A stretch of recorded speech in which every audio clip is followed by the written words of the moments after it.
push it. All right. Good morning or good afternoon wherever you are in the world, and welcome to our Polar Connect event.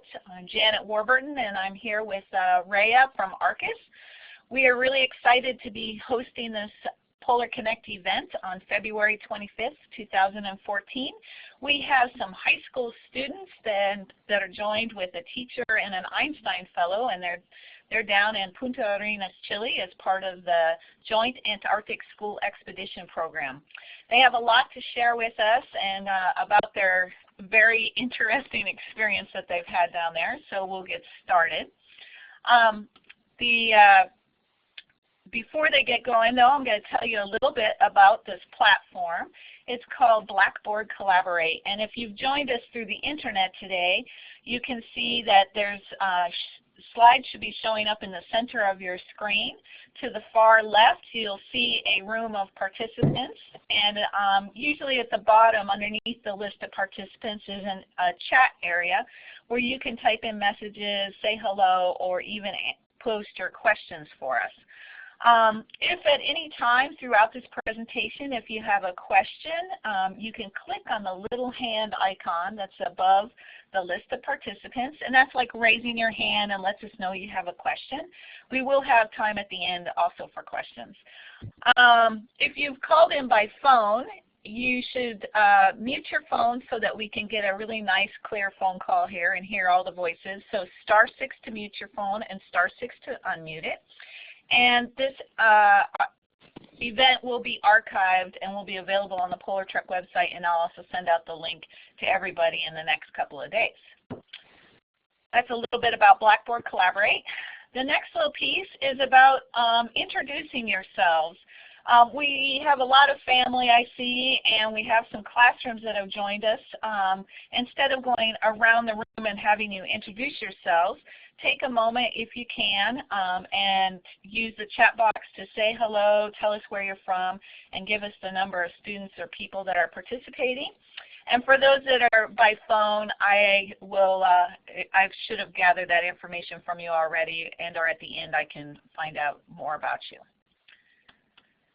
Before I turn this over to the students and down there in Chile, I just wanted to give you a little bit of background about what Polar Trek is if you're new to this whole experience and wondering who we are. Polar Trek is actually a National Science Foundation funded program. It is administered by a nonprofit, the Arctic Research Consortium of the United States, and we are based in cold but sunny, blue sky, Fairbanks, Alaska today. I think it's like 20 below or 19 below this morning when I got up. We run this program called Polar Trek, and we place teachers like the teacher that's on the JASE project, Juan Boitea, with scientists in the polar regions, and they get the opportunity to go out with the scientists and have research experiences in the Arctic and the Antarctic. We've been doing this for a while, and we are really excited to finally have the opportunity to work with the National Science Foundation and partner with not only a Polar Trek alumni teacher, but some high school students, and allow them the opportunity to go to the polar regions. I think that's all I have to say, so I'm going to turn this over to our guests today and our speakers and let them introduce themselves, and you guys just cue me when you want to have your slides change. And welcome Anna, Luke, and Claire, Juan, and Lynn. Thanks, Janet. Hi, everybody. I'm Claire. I'm Luke. I'm Anna. And we're talking to you live from Chile. We just wanted to talk to you a bit about our trip to Antarctica. So if you go to the next slide, Janet, there's a bit of information about the program that has allowed us to make this journey. We traveled to Chile as a part of the Joint Antarctic School Expedition, which is a pilot program this year. And the goal of the program was to unite students from the United States and Chile so that they could learn about each other's cultures, and also about science that's going on in Antarctica. So this was possible thanks to collaboration between the National Science Foundation of the United States, as well as ENAC, which is a similar organization in Chile that deals with Antarctic science. Now, as you might have heard, we were unfortunately unable to travel to Antarctica due to some illness in the group. However, we still have a lot of really interesting experiences and stories that we want to share with you. So on the next slide, there's a little bit about us. Our group consists of we 3 students and also 2 teachers. So we have with us NSF Einstein Fellow Lynn Reed from Virginia. We also have our science teacher from our school, Bangojea. And then the 3 of us, we go to Monona Grove High School, shown on the next slide. Monona Grove High School is a school with a population of about 900 students, and it's in Monona, Wisconsin, which is near Madison, the capital of Wisconsin. So with that bit of background, we're now going to take you through what we've been experiencing in the past few days. Great, so if we go to the next slide, Janet. In anticipation for our trip, we came up with a few goals that we had. So the first one was, of course, to go to Antarctica, which, as you know, we weren't able to do. But we did have a lot more success with the other 2 goals, which were to make cross-cultural connections with the Chilean students and to learn about science. On the next slide, one of the things we had to accomplish before even embarking on this journey was the physical qualification process, known as the PQ process. And this basically makes sure that all people traveling to Antarctica are in good health. And the reasons for this are that there's little health care, of course, in Antarctica, so they want to make sure that everyone who's going is healthy and won't need emergency medical care, hopefully. And also it's to avoid spreading diseases and illnesses to people who are already down in Antarctica. So to qualify to travel, we all had to have lots of lab work done. We had blood drawn, EKGs, dental work, all kinds of tests, a tuberculosis test, so a lot of things that were first for a lot of us, but fortunately we all qualified, and so that was the first step in our getting to travel to Antarctica. All right, next slide. Yeah, and we have a request from the speakers, Luke, to 2 things. Can you slow down and talk a little bit clearer and louder? Some people are having a hard time hearing from. Okay? Okay. Okay, thank you. Arriving in Punta Arenas, one of our first orders of operation, and especially to Antarctica, was to go to a warehouse to get our cold weather gear from the USAC.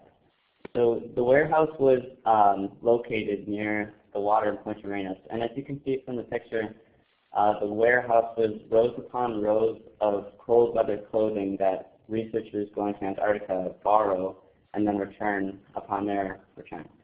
So we tried on a bunch of different clothing from the warehouse and chose what clothes we wanted to bring or not bring. And yeah, we got some clothes for our trip. And it was interesting to see all of the variety of clothing there and the abundance of clothing. And it was eye-opening to tell or to see how many researchers are going to Antarctica through this little warehouse.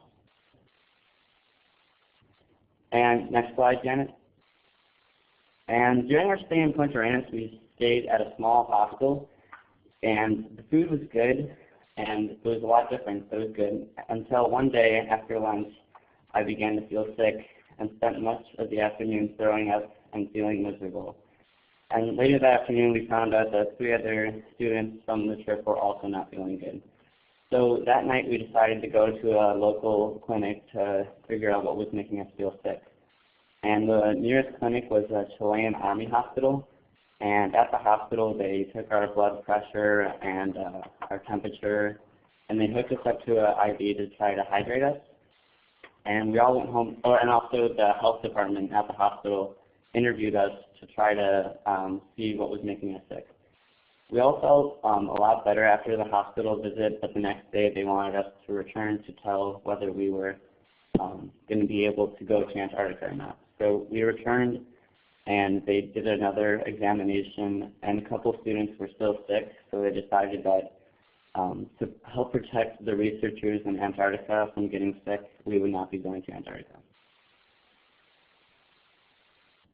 Okay, so on the next slide, please, Janet. When we arrived at the hostel, we were really excited because all of us had Chilean roommates. So Claire and I were staying with Ronaldo and Estrella, and Luke was staying with Felipe.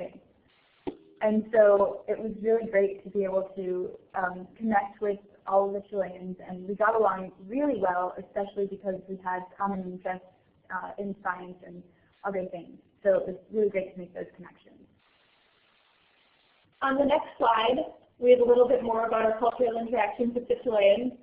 One way that we were able to share our culture was actually my mom's idea, and we brought down a case of Girl Scout cookies to share with the Chileans. A lot of other countries have scouting organizations, but not the United States is the only country that has Girl Scout cookies and Girl Scouts the way we think of it, really. So I was not anticipating how much of an impact sharing these cookies would have on the Chilean students. It turns out that they thought that Girl Scouts only existed in movies. So they were super excited to see these cookies when I pulled them out. They just went crazy.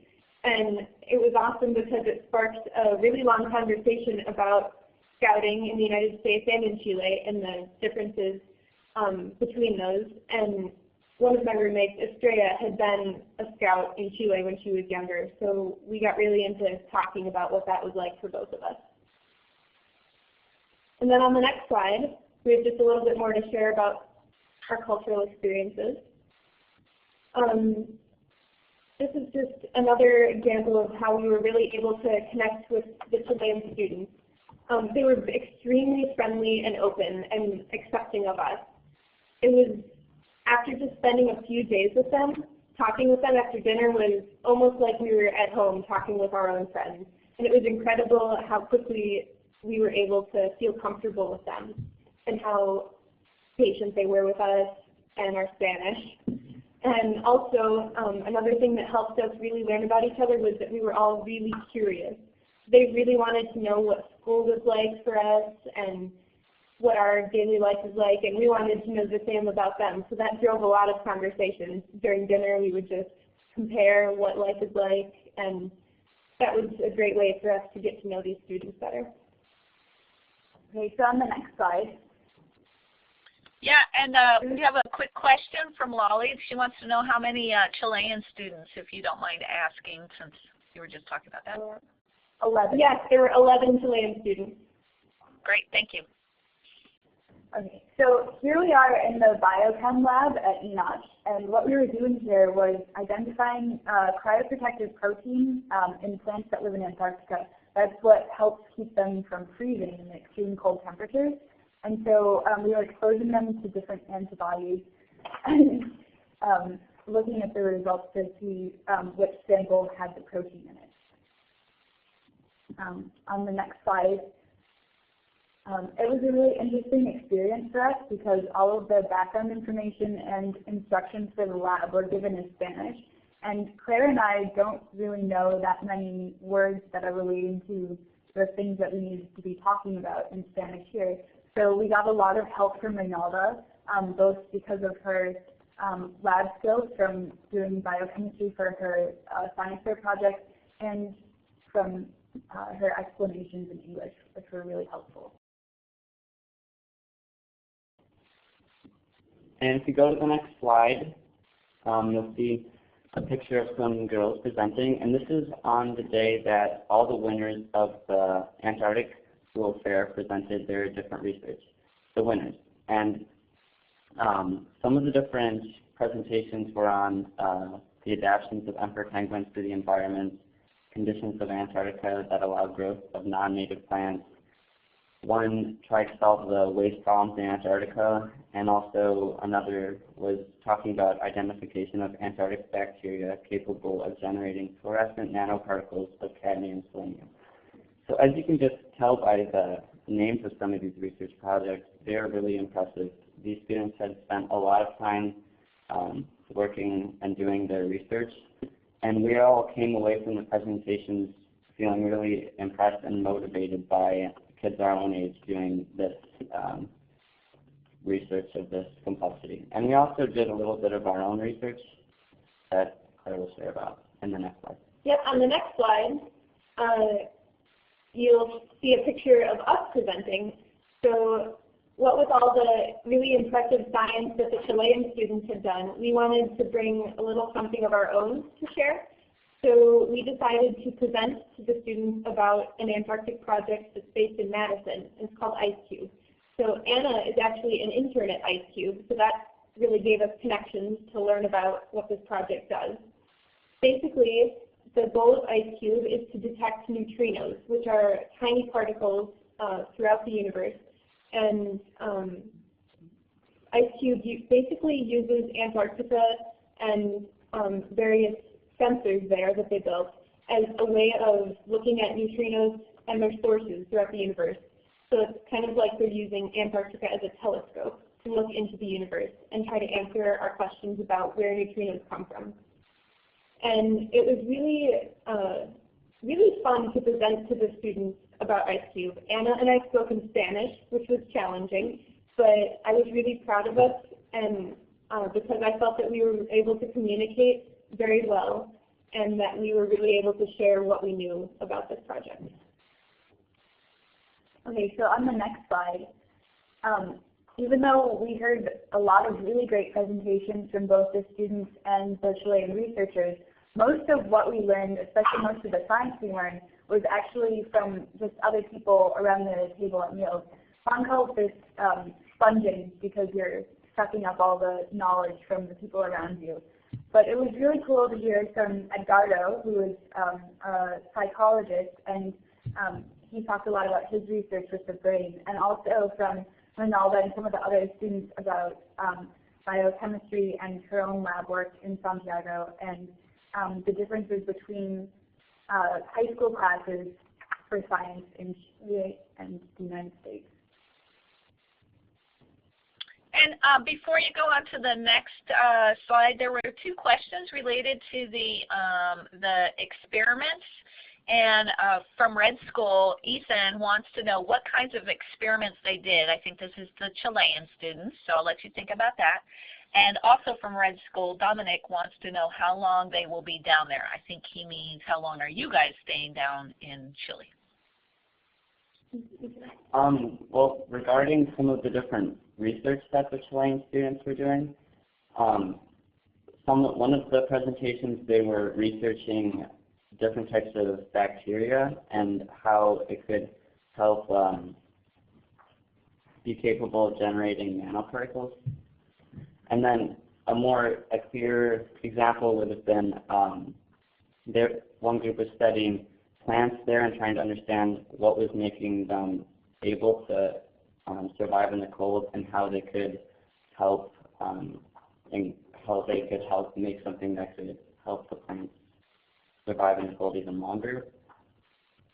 And another group was exploring ways to deal with waste generated by Antarctic research stations. So they looked at methods that could make composting a more feasible option in such cold environments. Another group was researching the relationship between a specific kind of fungus and a lettuce that will help the lettuce become more drought tolerant, because drought is becoming much more of an issue in the arid parts of Chile. And we'll be staying in Chile tomorrow we leave for Santiago, but we'll be staying there for 2 days and then heading back to Madison. Yeah, so for that second student's question, we arrived here on Sunday the 16th, and we'll be leaving this Thursday evening. We good to go on, or is there anything else? I think we're good. I'll go to your next slide. Thank you. Okay. Well, I've been interested in birds for a long time, so when I heard that part of the trip would be spent in Chile, I hopped on the internet to research what wildlife and birds I could be seeing. And even though I did some research, it didn't prepare me for the abundance and variety of birds that we would be seeing in Chile. So this collage of birds gives you an idea of some of the cool wildlife we've been seeing. We've seen penguins, parakeets, flamingos, lesser rayas, which are sort of like an ostrich,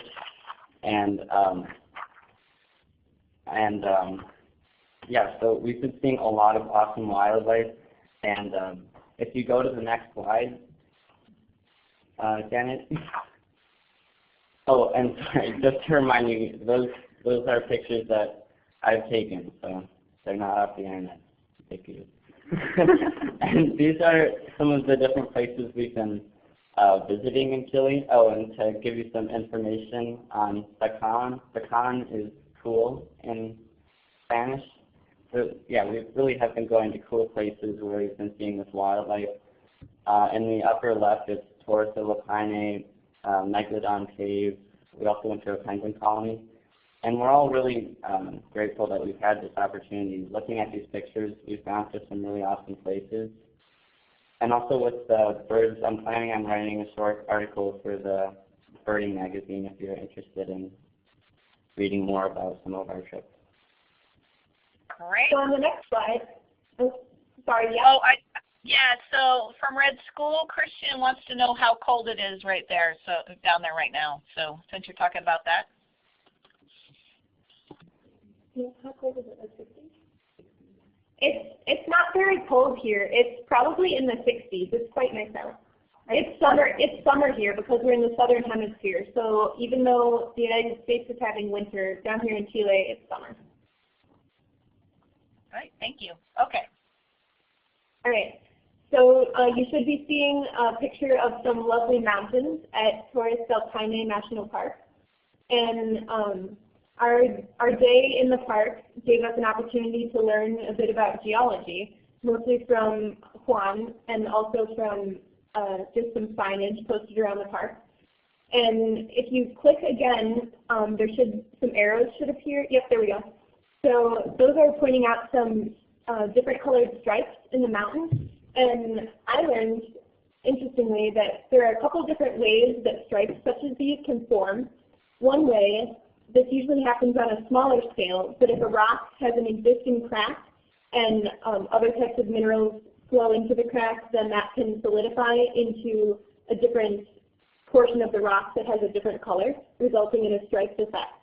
However, since this is on such a huge scale that we can see it from miles away, it was probably caused instead by something different. So this area used to be underwater many, many thousands of years ago. And during that time, those sediments that filtered down through the water would collect on the bottom of the sea. And throughout time, the types of sediments that were filtering down through the water were different based on erosion and various environmental factors. So based on the types of sediments, it would form different layers in the rocks. And that's why, in this case, that's probably why we see these large stripes with different types of sediments creating the rocks over time. And on the next slide, we have one more example of this phenomena. So in this case, once the seas had receded and the area was dry, tectonic plate activity probably pushed these rocks against one another and made them stick out at angles. So that's why these layers are not horizontal. So even though they were formed horizontally at the bottom of the seabed, tectonic plate activity caused them to form these angles that we now see. Okay, so on the next slide, you'll see a picture of me being interviewed for the local Chilean media here in Punta Arenas. And Claire and I both were interviewed here, which was an interesting experience because it was all entirely in Spanish. But all three of us had been interviewed in Wisconsin before we left. And we are hoping to attract even more media attention when we get back and presenting at different schools and other locations to encourage people to do science as well. And if you go to the next slide, you'll see that although we didn't get to Antarctica, we really learned a lot. So one of the first things we learned right away was that with the changing weather and outbreak of sickness, well, one of the bigger lessons we learned is that research doesn't always go as expected. But even though we didn't get to go to Antarctica, we made the best of what we could and had a really great experience in Chile and learned a lot here. Another thing we learned is that science is a really great way to connect with people from other cultures because even though the language might be different and their customs might be different, the science is the same. And finally, after this trip, we were all interested in careers in science before the trip, but now we really feel more interested in these careers. Whether it was touring the ENOS laboratories or seeing the presentations of these Chilean students, or many of our experiences just increased how highly we think of the research that people are doing, and we really want to contribute to that and pursue careers in these fields. Well, that's all we have to say before we answer questions, and we just wanted to say thank you to all the people who helped us get here. So first we'd like to thank MSF and all their help, especially Lynn, Nature, and Polar programs for their support.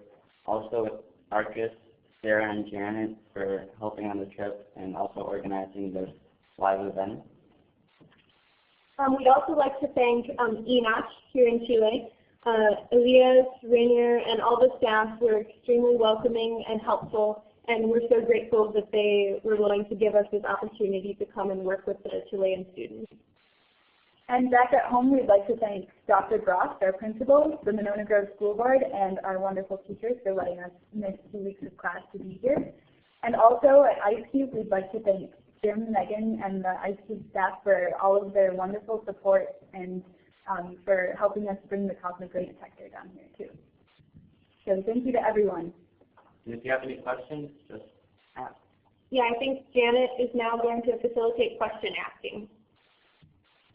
All right, thank you very much, Luke, Anna, and Claire. You did a great job, and there were a few people that signed off, and they said that you were doing great at presenting. It was really interesting. So I see some people maybe typing and wanting to type in a question, but if there's anybody that wants to ask their question live, you can just click on the little hand icon, and I can go to you. And I know I want to see about Lori. Are you still on the phone? *6 to unmute if you are, and if you have any questions. Hello? Oh. Yep, I hear you. Go ahead.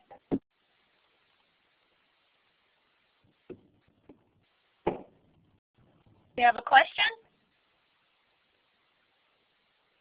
Heard somebody. So while we're waiting, there's a couple of questions that came in, and Lolly wanted to know at Red School if there's any Chilean students that are going to present today. Maybe you can present in Spanish or answer one.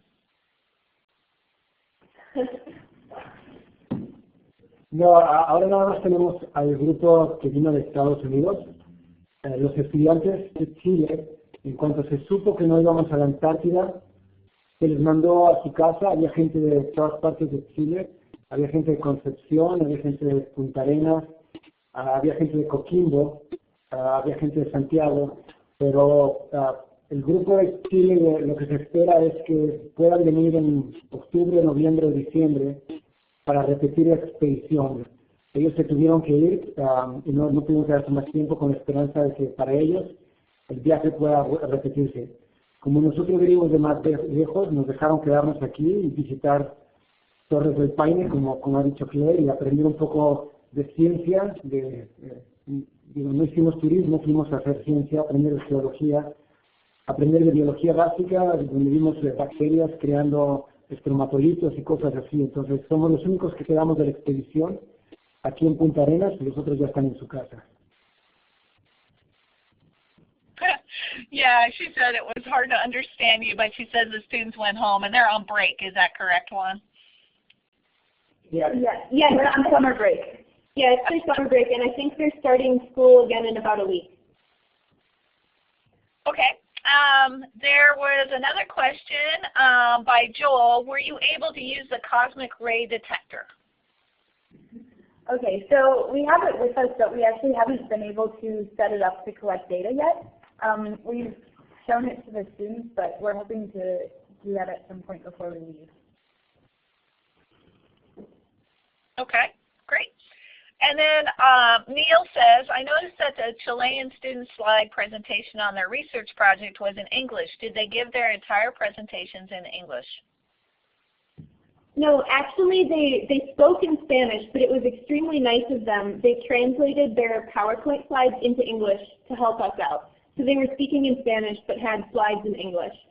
And it was incredible that they went to that much effort to help us understand. That's great. Okay, anybody else have questions? You can ask them, talk to them over your microphones if you want.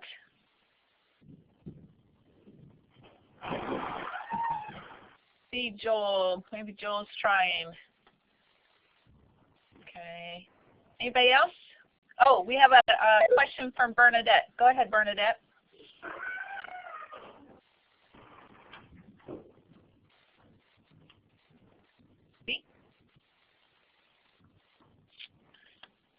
You can click on the talk button, Bernadette, and then we'll hear you.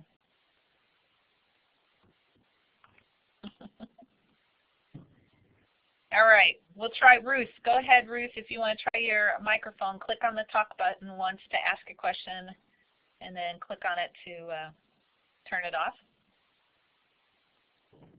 Looks like she's typing. All right, we'll wait for some of these people to finish typing their questions. So MSD would like to know, hear more about the research. What data did they collect and analyze? So if you guys feel comfortable answering that one. Can I ask to clarify, are you talking about our ice cube research or the lab experience with the proteins? Like, who exactly are you asking about? Typing. They are typing their response. In the field. Well, we didn't get to do most of the field work that we had expected to because we didn't actually travel to Antarctica. But as Anna mentioned earlier, we did do one lab at the Enoch Laboratories. Yeah, so the point of that lab was essentially to identify a protein that two plant species in Antarctica have. They're called colodanthus and Deschampia. And it's a protein that helps keep the plant from freezing in extremely low temperatures. So that's what we were doing in the lab there. Yeah, we were identifying, we had various samples of different plants, and we were trying to identify which plants had that protein. Okay. Did I answer the question, or do you have more? Do you want more information about that? They're typing away, and so yeah, we'll come back to that one. Red School is signing off. Oops, let's see. Just real quickly, let me say Red School is signing off. They say, well done, JASE students. We'll read more on your journals. Safe travels home. Thank you, Red School in Houston, Texas, for joining. So MSD said, so someone else had already collected the samples in the field and you did the protein analysis. Got it, thanks. So I think you answered their questions just fine. And then from Bernadette, she was having trouble with her microphone, but she said, what would each of you still like to learn related to this project? Do you still have questions? That's a great question. Bernadette, if you can type your, do you mean about the entire Antarctic experience or about our lab with the proteins?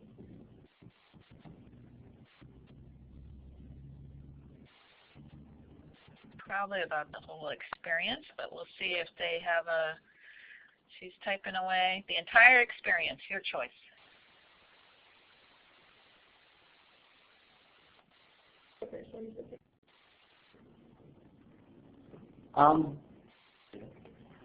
I would say I'm still curious about seeing in Antarctica what some of the researchers' research is like, or what their lives are like working in Antarctica. So I'm definitely still curious to go. I'm definitely still curious to go to Antarctica and experience what it's like to be a researcher there firsthand. I agree with Luke, but also, well, this is pretty general, but overall, this experience exposed us to a really wide variety of science that goes on in Antarctica. IceCube is looking at physics, and some of the students' research projects looked at animal behavior or chemistry, and that was interesting to see how many different aspects of science come together in Antarctica. So I'm just curious about really just other research that's going on, because I'm sure there are many applications of Antarctica towards science that I've never even thought of. Yeah, I think for me, I'd like to hone in on my experimental design skills and come up with a research project of my own on the same scale that the Chilean students have been doing, because it was really impressive, all of their projects. Great. All right. I don't know if Ruth still has a question or she's typing it in there. Anybody else with questions?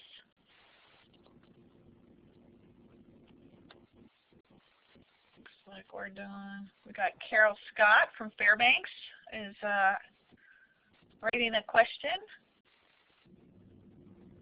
You can ask it over the microphone, Carol, if you want to. Oh. Carol wants to know, is everyone healthy now?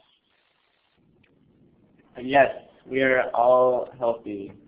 And mainly after the hospital visit and getting our IVs, that helped a lot. It had like anti-nausea medicine inside it, and we all went home feeling great. So I would say we're all healthy.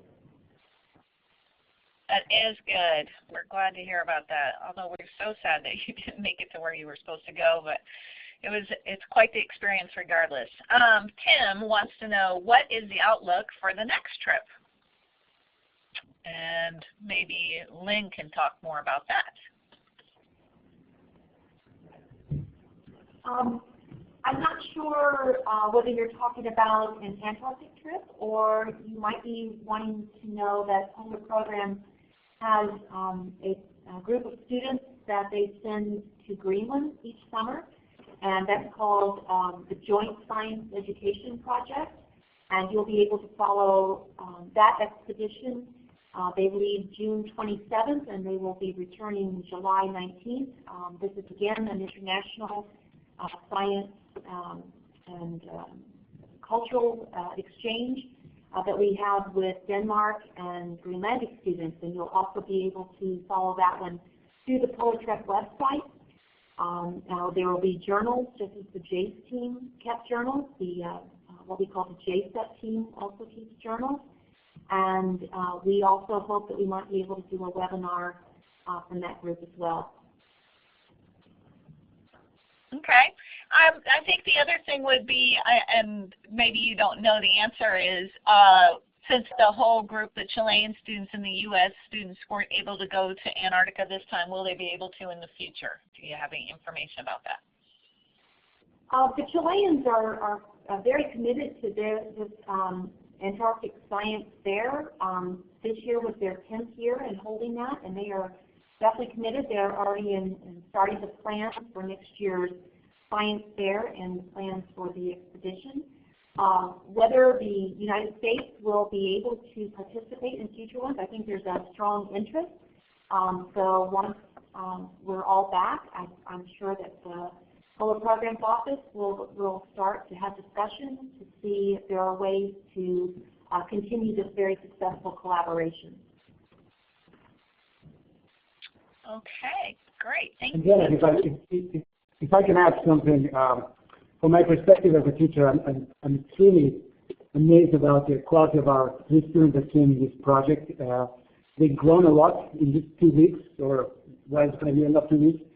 And I would definitely want to keep, maybe in this project another way, try to go to Antarctica. And that's something that maybe, what's the future of the trip? We definitely want to work in a project that will keep this team together, that will bring us to Antarctica. But there's a lot of things, a lot of questions about that, a lot of things against that project that, it's not that easy.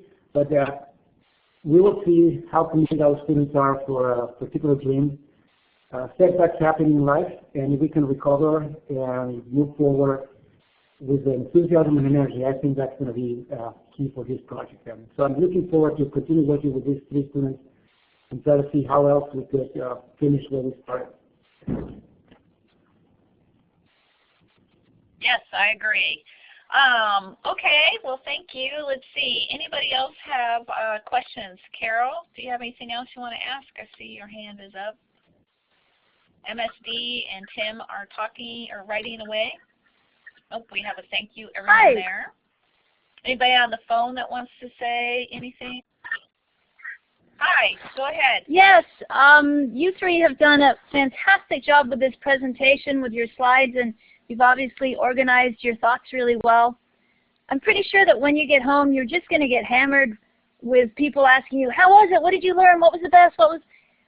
Can each of you give sort of a really concise soundbite? What are you going to tell them without sort of going on and when you don't have your slides to back you up? What's your really sort of number one take home thought on your experience? Thank you.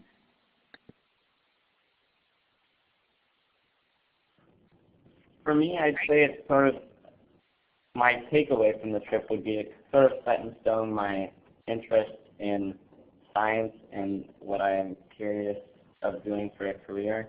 I definitely learned that I'm more of like a field biology person instead of a laboratory person, even though I really did like the laboratory. But definitely I'd say we all learned a lot about ourselves, but for me it was the takeaways were about science and my teaching. Well, I don't mean to be repetitive, but I think I gained a lot out of this trip that was similar to Luke, because we were both previously interested in science, and after seeing what students my age have accomplished, I feel a lot more motivated to learn about science. I'll be at college next year, so I just feel a lot more excited to learn. I think the number one take home for me was more of a language and cultural thing. I really am not a huge fan of speaking Spanish, even though I'm pretty good at understanding it because I'm always like super embarrassed with like my accent or that I'll say something wrong. But I think being here and speaking Spanish so much really has helped me feel a lot more confident with that, and I'm really hoping that I can use it a lot more often.